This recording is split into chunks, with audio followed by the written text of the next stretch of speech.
Greetings, everyone. I'm Jed Shlackman. I work as a holistic counselor and spiritual energy healer. And in this video, I'll be speaking about something that's a common practice or tool used by people doing spiritual work. And this is the use of incense smells or sage smudging, using herbal aromas or smoke for some form of spiritual purification or cleansing.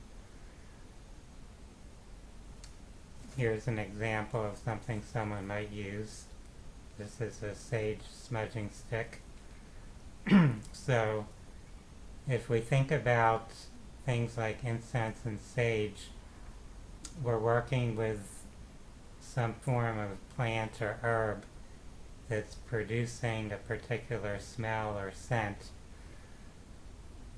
Everything has an energy or frequency to it, and we know from herbal medicine that herbs have certain properties, certain abilities to affect our physical functioning, our energy patterns, etc. In different spiritual traditions, various herbs or plants have been used for certain properties, and one of those properties is how it influences your state of consciousness. So if you're working with a certain scent, it might help you go into a meditative state, and you might find that valuable in your spiritual practice. So that's one reason people might use incense or might burn some type of herb. There's also practices of clearing one's energy field, so you could call that aura clearing or aura cleansing. People who do Reiki and other practices with energy are working kind of in a more direct way with the energy field, just using energy channeling and focusing of consciousness or intention to shift energies. However, there are many traditions of using some type of scent, some type of smoke, or other elements such as water or earth or air. So you'll see people sometimes using a feather and going through the aura with a feather. People do baptism, which is bathing yourself in water to clear your energy. There are people that take mud baths, so they're actually putting the earth, the mud or dirt on their body, because that has properties of absorbing or pulling out toxins. So there's different ways people have found that are functional in some way for cleansing purposes. But I wanted to bring up some concerns about using any form of burning or smoke, because when you burn something and release smoke into the air, even if it's something natural, just a simple natural herb such as sage, you're creating certain types of compounds in the air that, at least to human beings, are pollutants, or in some way toxic or harmful if you're exposed to them in significant quantities. And if you're regularly burning incense or smudging with sage, especially if it's in a small indoor area, then those particles are actually accumulating in the air. If you have an air conditioner, you'll find that your air filter is going to get kind of filled up or clogged up quicker if you're burning things in that environment, because you are producing those pollutants. It's like you're adding extra dust into the air, and our body is designed to optimally breathe clear, fresh air, not air that has any kind of smoke in it. Certainly some forms of smoke have additional extra toxic compounds and elements in them.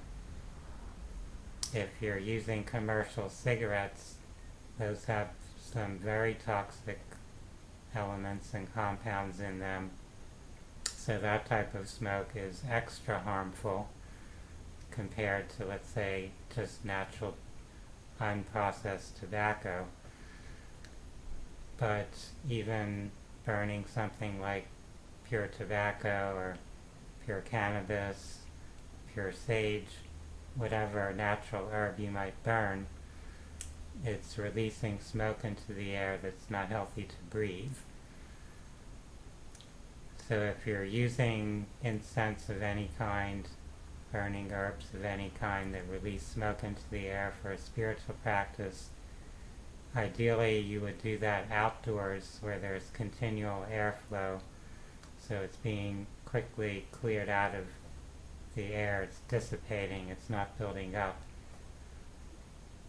If you think about a forest fire, if you're exposed to the air from that fire for a while, you're going to start to feel some congestion, some irritation in your respiratory system. It'll start to deplete your immune system because that is pollution, that air is harmful to you.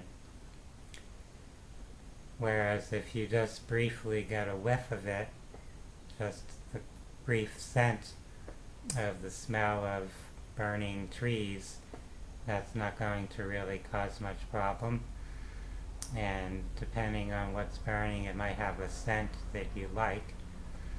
When you burn something, you're releasing the essence of that plant into the air, the oil of it being burnt and vaporized in some way, and that's why you're getting that aroma, that smell. So if it's something that you find pleasant, a plant that has a smell you like, you might use that for some healing benefit. But if you're continually inhaling that smoke, whatever therapeutic benefit you might get is perhaps being overridden by the harm of breathing in the smoke. So you can find ways to do things therapeutically without creating smoke or any physical harm. And especially if you're a practitioner in the healing arts or spiritual arts, you want to be conscious to not use something that could harm yourself or other people that you're supporting or assisting. There are many people who have respiratory ailments who can't even handle a small amount of smoke exposure, even something that seems relatively mild, or just a brief interaction with that scent. So out of consideration for the needs of other people, you might refrain from using incense or sage or other forms of smoke. You can get the same effects or benefits that those particular practices are used for in other ways. You might do clearing with intention, with sound, with visualization. For aromatherapy, you can lightly diffuse pure essential oils, so it's more subtle, it's not overwhelming, it's not being infused into the air via smoke, but it's done by just pure vaporization, atomizing the oils to create the scent in the air. So that's a more practical way for some people to use aromatherapy. And we have the benefit of our modern technology where we don't have to burn something to create smoke to experience an aroma. We can do it using a distilled oil and then diffusing that oil.